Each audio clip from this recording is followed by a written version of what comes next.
दोस्तों अस्सलाम अलैकुम आदाब। Urdu news and media network में आपका इस्तकबाल है। पेश खिदमत है उर्दू अखबारात की झलकियाँ। पेशकश जावेद जम।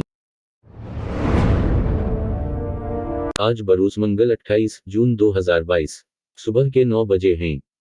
गुस्ताख नूपुर का मामला उजागर करने पर मोहम्मद जबीर गिरफ्तार। सुप्रीम कोर्ट के फैसले से महाराष्ट्र में बागियों के हौसले बुलंद। अग्निपथ स्कीम के खिलाफ कांग्रेस का मुल्कगीर सत्याग्रह। अजीत पवार कोरोना वायरस का शिकार। हम बाला साहब के शिवसैनिक हैं। संजय रावत ईडी ने पतरावाला चाल के मामला में नोटिस दिया। मजमून पाकिस्तान और तालिबान अदारिया हसूल इंसाफ के लिए लड़ना गैरकानूनी है। रोजनामा इंकलाब। सुप्रीम कोर्ट से बागियों को राहत। महाराष्ट्र सरकार डिप्टी स्पीकर और बागियों को नोटिस।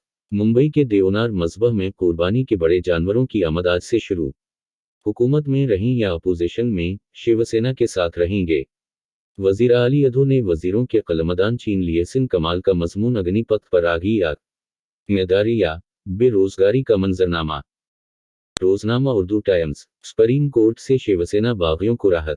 पुलिस के घरों के लिए ठाकुरे हुकूमत का तारीखी फैसला।